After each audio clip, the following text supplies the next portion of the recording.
Hola, muy buenas tardes. Soy Italiciani y estoy encantada de estar aquí. Antes que nada, quiero agradecer la invitación a Raúl Arroyo, el Procurador General de Justicia del Estado de Hidalgo. Y no quiero dejar de saludar a dos muy queridas amigas que tengo por allá, admiradas por mí y mujeres muy guerreras, pilares fundamentales del equipo del señor Procurador. Una de ellas es Mercedes Mendoza, directora del Instituto de Formación Profesional, y mi querida también Luz Ramírez, fiscal de feminicidios del Estado de Hidalgo. Vamos a empezar nuestra charla de hoy, coronavirus y feminicidio, riesgo de muerte y oportunidad de vivir. Quisiera empezar haciendo una diferencia entre lo que es la violencia de género y la violencia contra las mujeres, porque la violencia de género es un término hoy muy cotidiano, del que escuchamos muchísimo, pero increíblemente hay diferencias sustantivas que a veces confundimos o pasamos por alto. Cuando hablamos de una violencia de género, estamos hablando de una violencia asociada a estereotipos que tienen que ver con el género. ¿Qué es el género? Hay una diferencia entre sexo y género. El sexo es un carácter biológico con el que se nace y que básicamente es nacer con un pene o con una vagina, lo que va a distinguir el sexo de la persona, es decir, si es hombre o es mujer.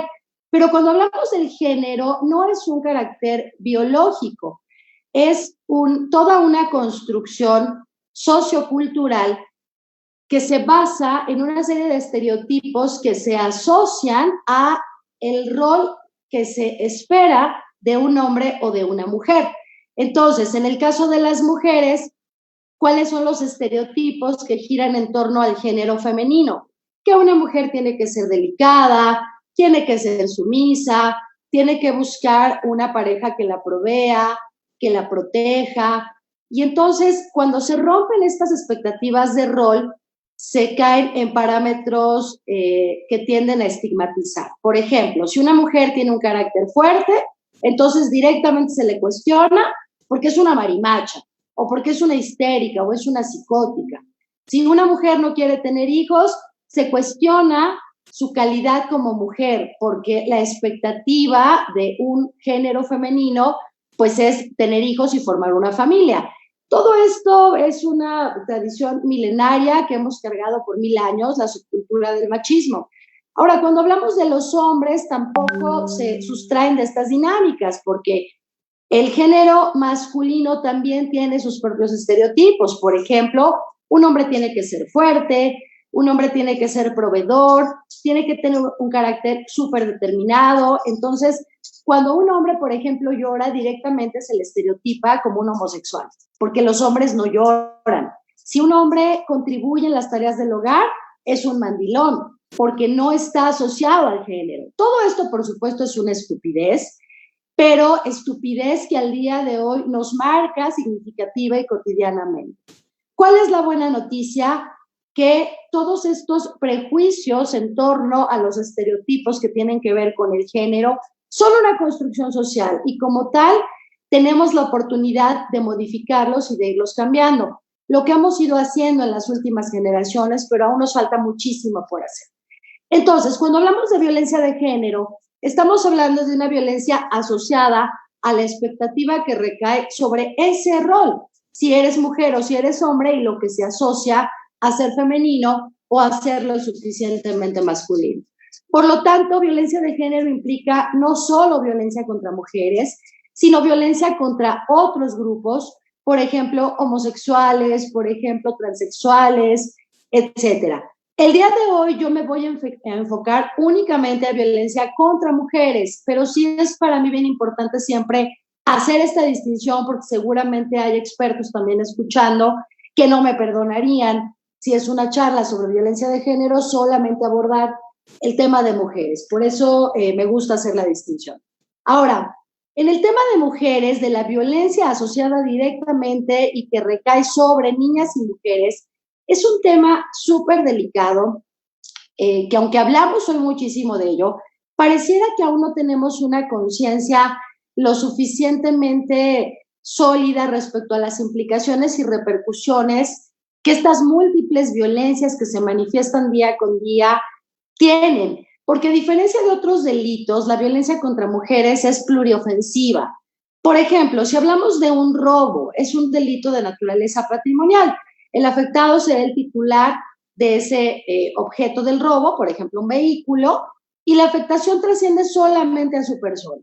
Pero cuando hablamos de una violencia contra mujeres, por ejemplo, en el seno familiar, estamos hablando de que esa víctima directa no es la única afectada, puesto que hay una repercusión en ella, en su entorno cercano, como pueden ser sus hijos, como puede ser su pareja, si es que no es la generadora, o alguna otra pareja que tenga, su círculo laboral, que obviamente le va a implicar un rendimiento menor en el trabajo por la falta de concentración, por todas estas problemáticas que va a llevar a ese ámbito productivo, a nivel social, es decir, violentar a una mujer es violentar a la sociedad en su conjunto. Y créanme que no exagero cuando hago este tipo de afirmación.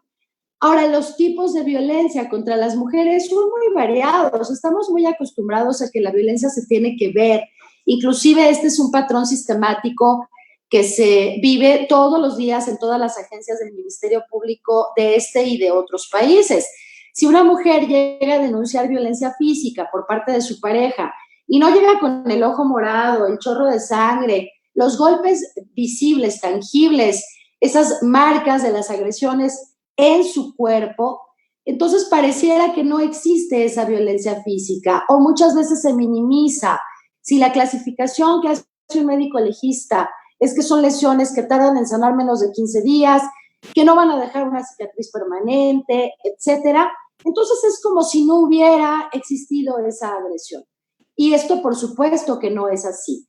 La violencia física se nota porque son marcas que recaen sobre el cuerpo de la víctima, pero no es la única forma de violencia. Existe, por ejemplo, la violencia psicológica, que no deja marcas aparentes, pero que genera estragos a veces mucho más graves de lo que puede ocasionar un golpe a nivel físico.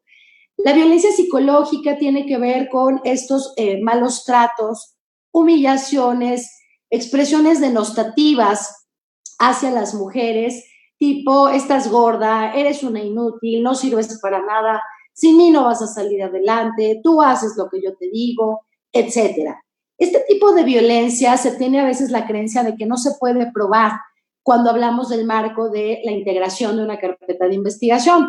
Sin embargo, este es otro mito que hay que desmontar, porque las periciales en psicología se vuelven una herramienta muy poderosa a través de expertos, psicólogos, que si están capacitados en violencia de género es lo ideal, y sé que Hidalgo los tiene y tiene muy buenos expertos.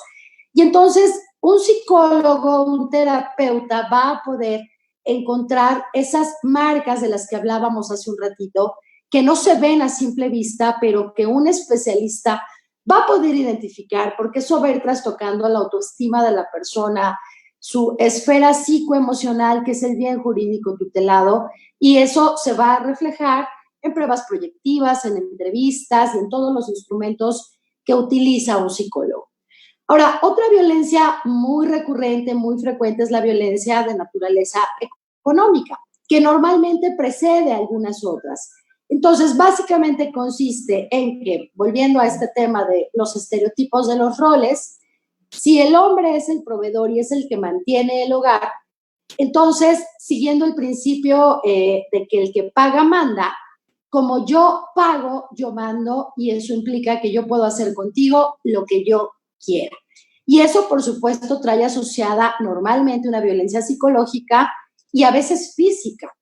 Y finalmente, la violencia sexual. Hay muchos tipos de violencia, pero son estas en las que me quiero centrar por ahora. Y la violencia sexual es gravísima porque afecta no nada más a parejas, sino, por ejemplo, a niñas y niños que habitan el entorno familiar. La mayoría de agresiones sexuales hacia menores provienen de personas muy cercanas, primos, sobrinos, hermanos, a veces padres o padrastros o madrastras. Entonces, este es un tema bien importante porque si bien los niños muchas veces responden creando relatos imaginarios para dar cuenta de un grito de auxilio sobre una problemática diversa. Por ejemplo, un proceso de separación a nivel pareja, el niño queda en medio de las problemáticas, queda excluido, queda aislado, se siente que nadie lo comprende, que nadie está poniéndole atención. Muchas veces ese grito de auxilio podría venir de un relato fantasioso que el niño o niña cree en su cabeza para hacer una acusación, también influenciado por los medios de comunicación, por los contenidos audiovisuales que hoy prácticamente no tienen filtros, y si los papás no están pendientes, los niños pueden accesar incluso a través de internet a contenidos no aptos, acordes con su edad. Sin embargo, no siempre es así. Y algo que pasa mucho es que cuando una niña o un niño le dice a su mamá o a su papá que sufre una agresión sexual, se les minimiza y no se les cree. Y esto es un error. Por si sí o por si no, hay que acudir a los canales institucionales, es decir, la Procuraduría, para que sean expertos los que integren la investigación y eventualmente hagan una determinación con una base probatoria que arroje si es verdad o no que el menor está siendo víctima de algún tipo de agresión. Yo fui su procuradora de delitos contra mujeres en el Estado de México y no pocas veces tuve este tipo de experiencias, y entonces esto pareciera que en lugar de ser una buena noticia se vuelve una tragedia, porque la mamá o el papá que denuncia a fuerza exige que haya la acreditación de la calidad de víctima del menor, cuando si esto no se corrobora tendría que ser una muy buena noticia, porque no hubo una agresión sexual, pero si hay un grito de auxilio que el menor está dando de esa manera, que hay que atender. Entonces, esto es algo sobre lo que tenemos que hacer mucha conciencia y sobre todo nunca desestimar el dicho de un niño. Dicen que los niños y los borrachos siempre dicen la verdad. Por si sí o por si no, siempre hay que creer y atender lo que un niño refiera a una persona cercana y pedir ayuda para que sean los especialistas los que corroboren o desmientan esa información. Pero cuando hablamos, volviendo al tema de la violencia contra mujeres, de la violencia sexual que se sufre, por ejemplo, entre la pareja, es un tema del que todavía hablamos muy poco y hay muchos tabús sobre el tema. Y esto es bastante complejo porque desde épocas muy remotas se ha atribuido a la mujer cumplir con una obligación dentro de la relación de matrimonio o concubinato, y es el débito conyugal, ¿no? Como lo refiere Rocío Morales en su reciente publicación sobre feminicidio, publicada por el Instituto de Investigaciones Jurídicas de la UNAM, que si no lo conocen se los recomiendo muchísimo, y es un texto súper digerible, descargable en PDF. Entonces, esta obligación se ha atribuido a la mujer. Por lo tanto, en lugar de ser la relación sexual algo placentero y algo que se disfruta a nivel pareja, muchas veces se impone como una carga de que las mujeres tienen que cumplir cuando al marido se le antoja, cuando tiene ganas y como tenga ganas. Entonces, esto es algo súper importante porque hay una línea bien sutil entre lo que es una vida sexual sana, de lo que es una vida sexual donde ya hay imposiciones y por supuesto hay violencia. Y pueden darse delitos como la violación. Hasta hace algunos años la violación entre cónyuges no se consideraba delito, luego se aperturó el esquema, pero era un delito que procedía solo de querella. Hoy en la mayoría de códigos penales es así, pero es un delito. Entonces hay que abrir los ojos ante estas señales de alerta que pueden existir en esa vida sexual íntima entre la pareja. No soy sexóloga ni mucho menos, pero sí tengo muy claro que con independencia de las prácticas sexuales que se decidan en consenso llevar a cabo, todo estará muy bien siempre y cuando las dos personas estén de acuerdo. Si una de las dos se siente incómoda, se siente forzada, tiene cualquier sentimiento de rechazo a la imposición del acto sexual como tal, eso es una forma de violencia, constituye un delito y se debe denunciar. Ahora, cuando hablamos de esta violencia contra las mujeres, evidentemente que hay muchos lugares de exposición frente a estas múltiples manifestaciones de violencia, desde la sociedad, los entornos laborales, políticos, etcétera. Pero sin duda el espacio de mayor exposición para una mujer es su hogar, su propio seno familiar. El lugar donde más segura tendría que estar una mujer, es decir, su casa. Espérenme tantito porque quiero seguir por aquí los comentarios que vayan haciendo. Ya somos 145 personas. Los saludo a todos. Entonces, fíjense, el lugar donde más segura tendría que estar una mujer, que es su casa, es el lugar donde está más expuesta. 8 de cada 10 feminicidios en México tienen su origen en la violencia familiar. Entonces, este lugar que tendría que ser su templo sagrado, el lugar donde tendría que estar mucho menos vulnerable, sucede exactamente todo lo contrario. Voy a saludar a Charlie Olvera. Hola, mucho gusto. Osroa, estuve en una ponencia de la UNAM, me parece muy profesional en sus cátedras. Saludos desde el Estado de México, muchísimas gracias.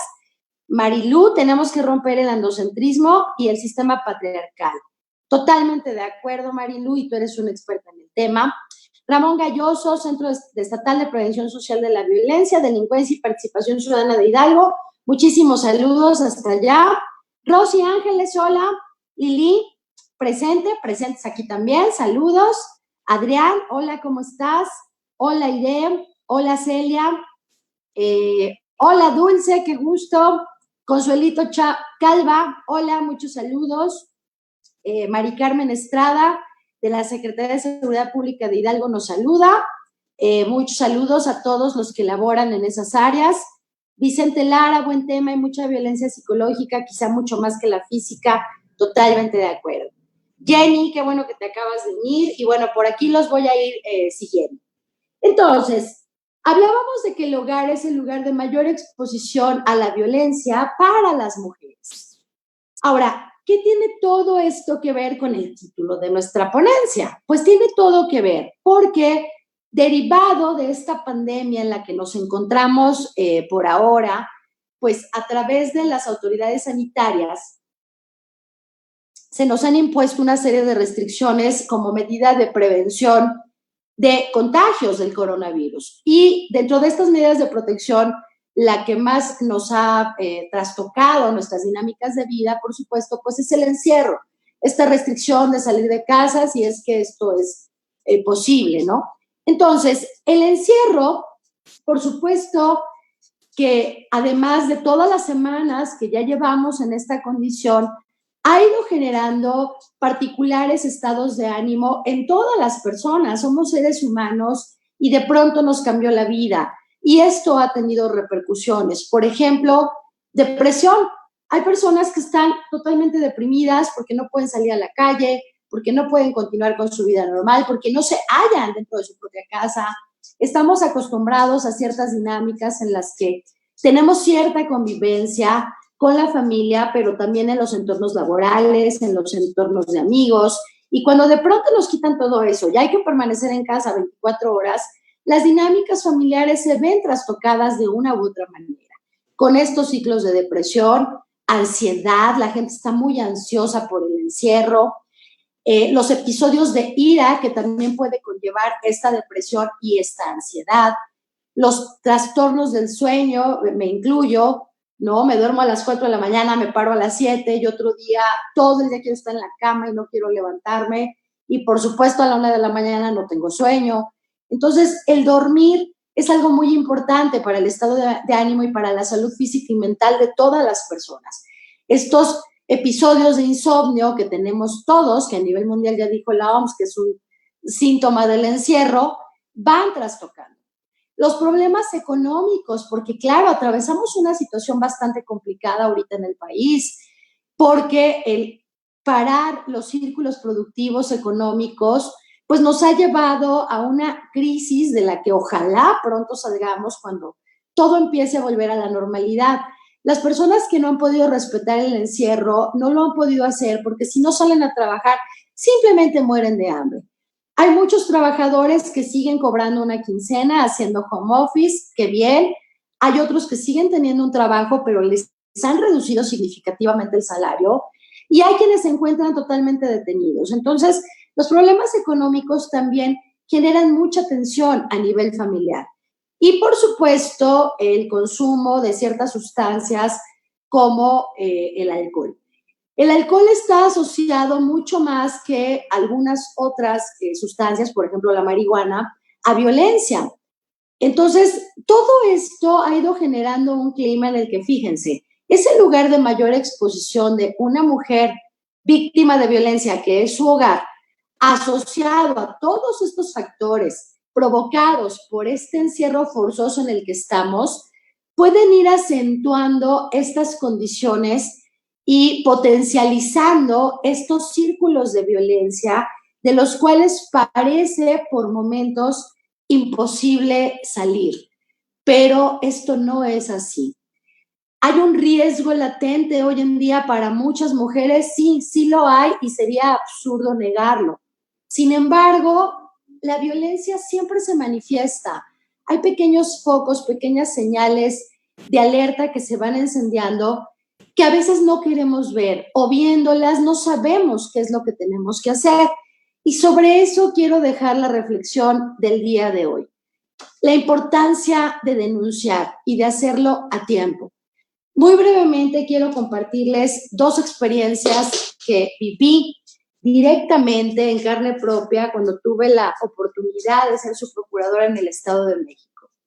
El primero es el caso de María Luisa, que es la primera sentencia por feminicidio que se logró en este país y que orgullosamente formé parte de ese tremendo esfuerzo acompañada de un equipo maravilloso en el Estado de México.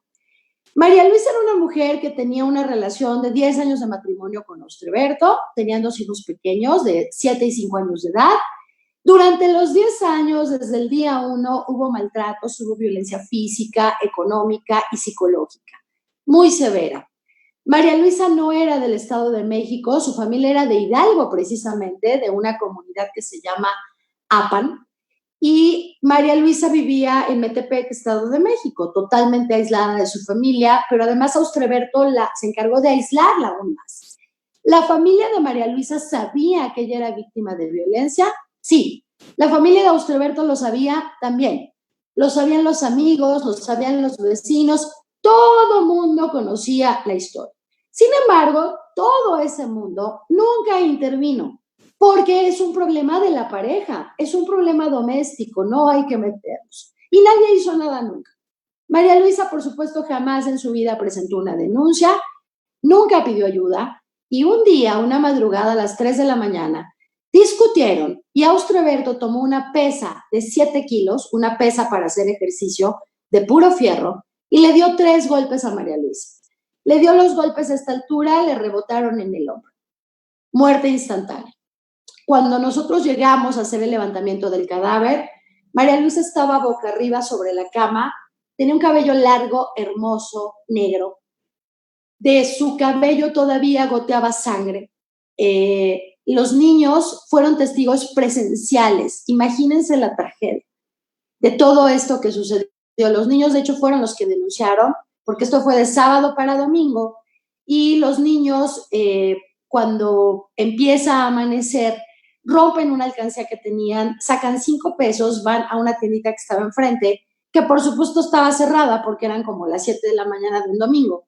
Le tocaron a la señora los conocía, les preguntó qué necesitaban y los niños le dijeron, es que tenemos que hablarle a mi tía porque mi papá mató a mi mamá. La señora de la tiendita dijo, ¿de qué hablan estos niños? Los acompañó a su casa y se encontró con esa escena que verdaderamente era de terror. Resguardó a los menores, dio los avisos a la autoridad y finalmente llegamos nosotros. Los niños estaban en un shock durante 7 horas, no lloraron, no gritaron, no hicieron absolutamente nada.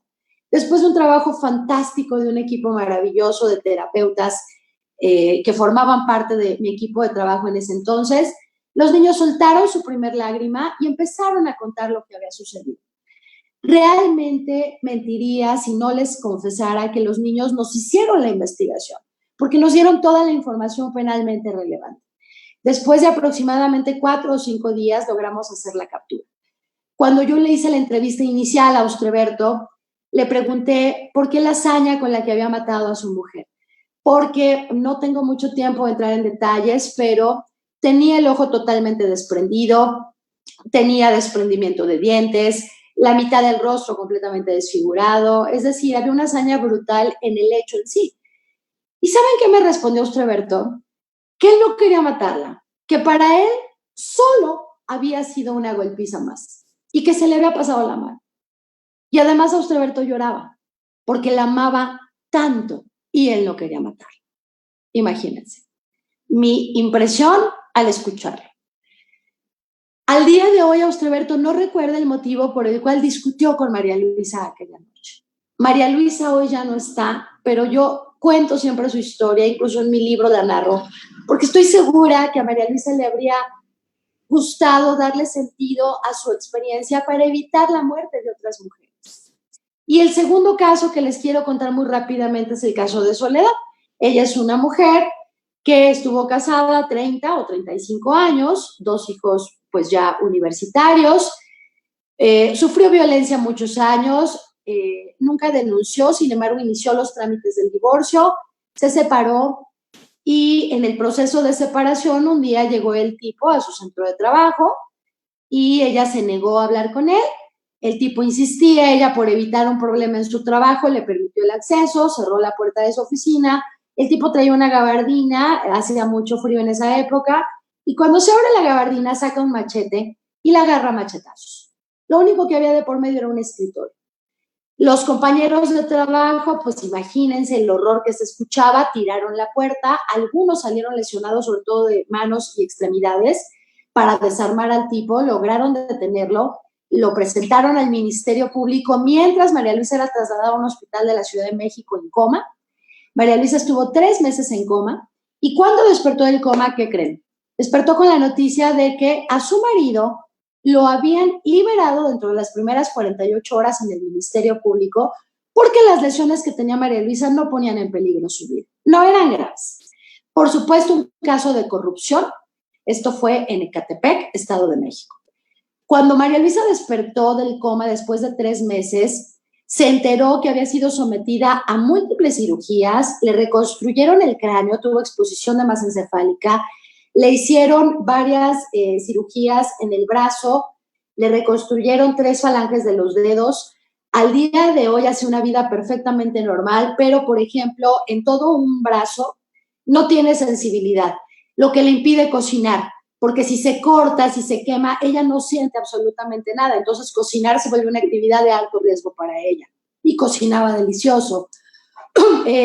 Tuvo que estar en terapia mucho tiempo, tanto de rehabilitación a nivel físico como psicológica. Pero, ¿cuál fue la diferencia?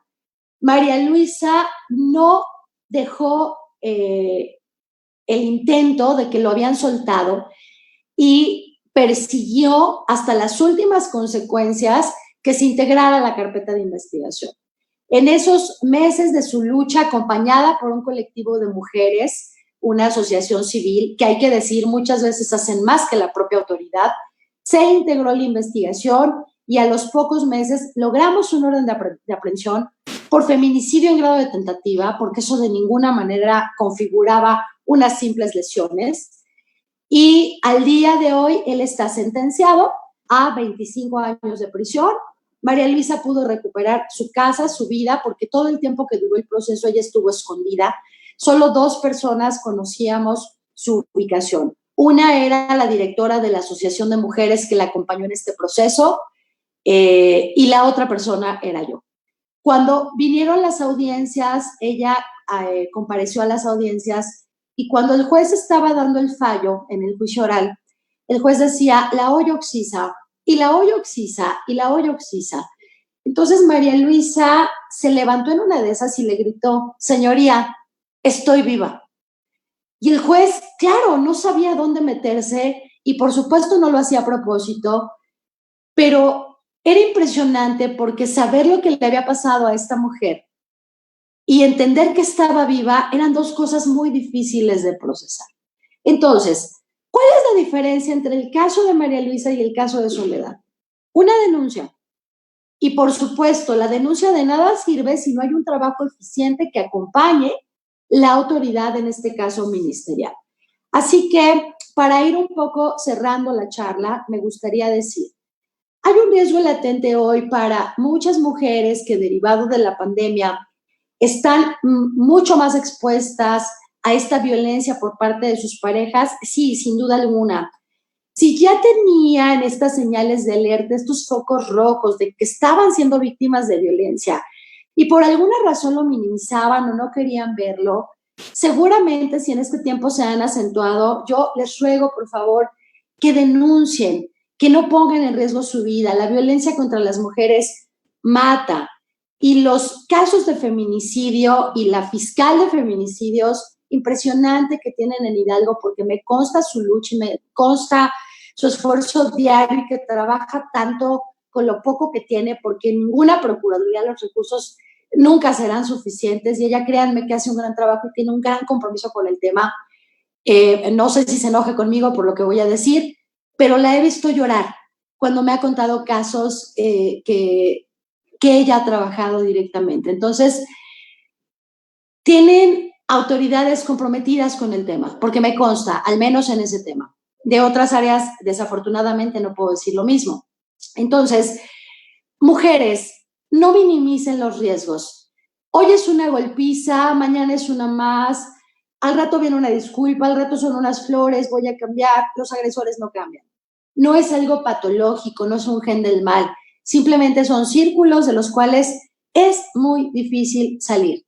Pero como mujeres, si permitimos esa violencia, también nos volvemos una parte del problema. Y la violencia nunca va a ir a menos, siempre va a más. Empieza con una mala palabra, lo que sigue es un golpe y lo que sigue es que te asfixien o te apuñalen hasta matarte. Eso tenemos que entenderlo ya. Ahora, también el encierro podemos convertirlo en oportunidad. Hay una frase que a mí me gusta mucho que dice: crisis es oportunidad. Y es absolutamente verdad. Puede ser también este encierro una oportunidad para entender que tenemos que aprender a relacionarnos de otra manera.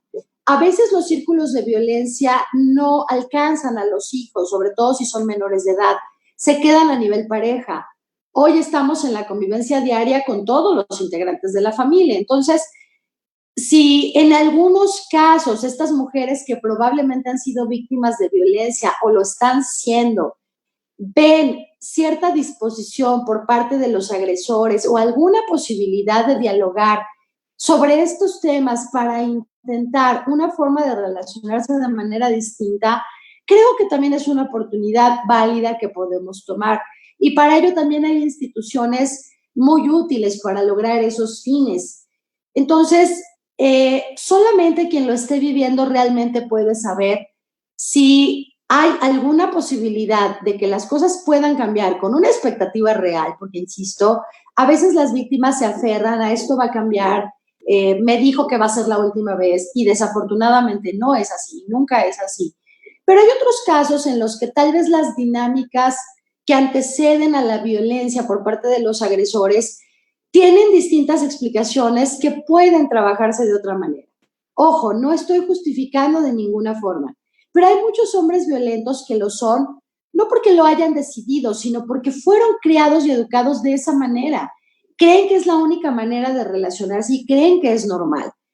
Esto es lo más grave de este problema, que terminamos normalizando la violencia sistemática que sufrimos todos los días. Me atrevo a decir que no hay una sola mujer en este país, incluyéndome, que alguna vez no hayamos sufrido algún tipo de violencia.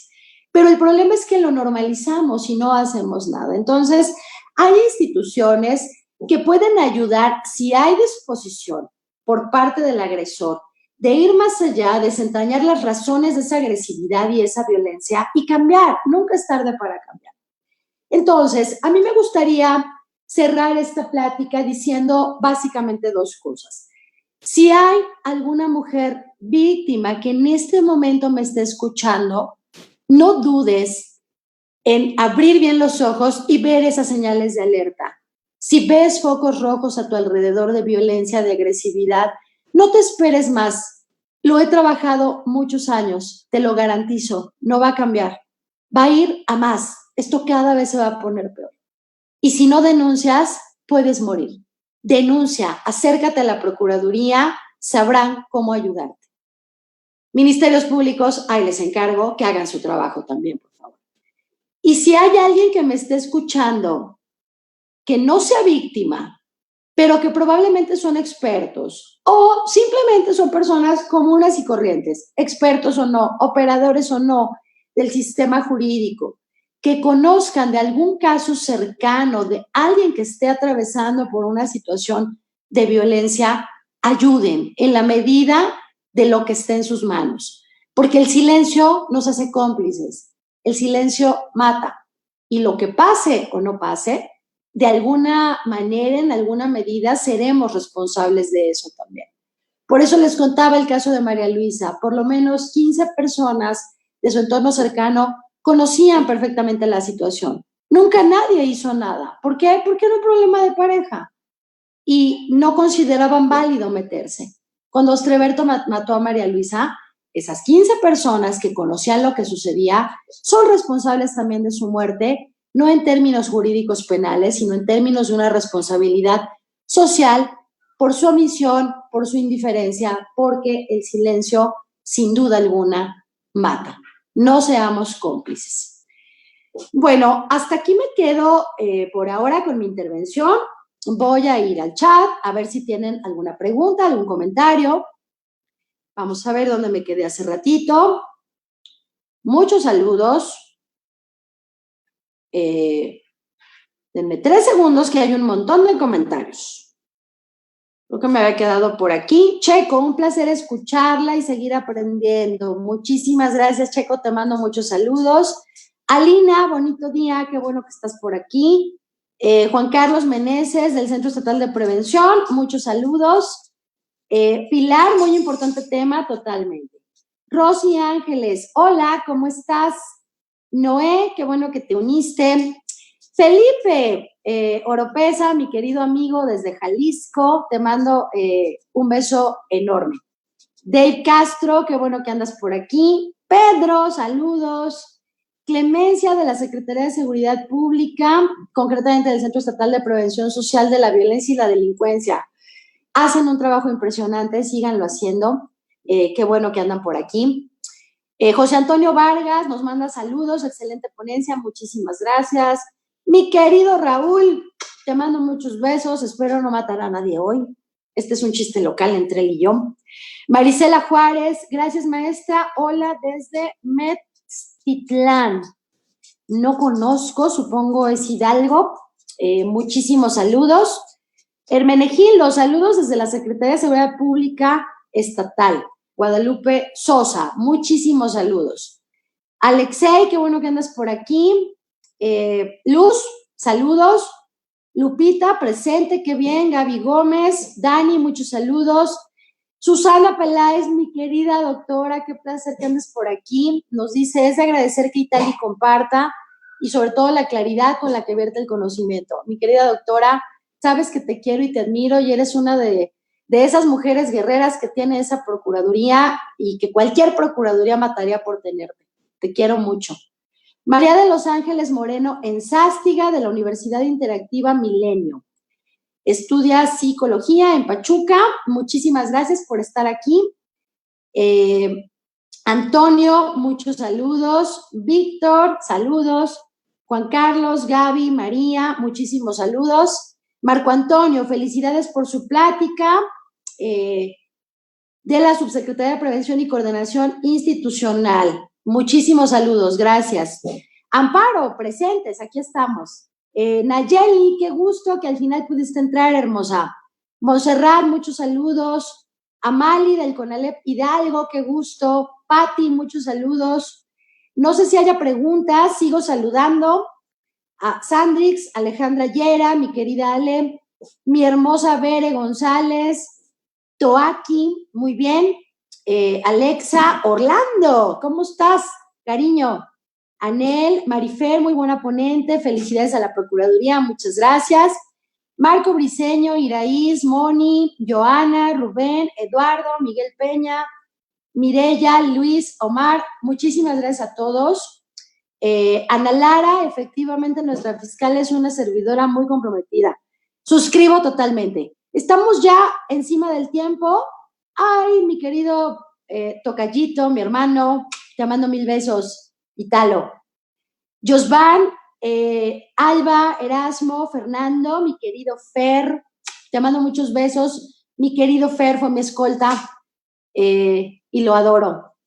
Eva, Leti, Rubicel, muchas gracias por sus comentarios. A ver hasta dónde me da chance. Hay ocasiones, dice Rubicel, que la violencia inicia desde el noviazgo, totalmente. No nos damos cuenta, no establecemos límites entre parejas, seamos sensibles, totalmente de acuerdo, totalmente. Ana María Hernández, gracias por compartir eso y por entrar.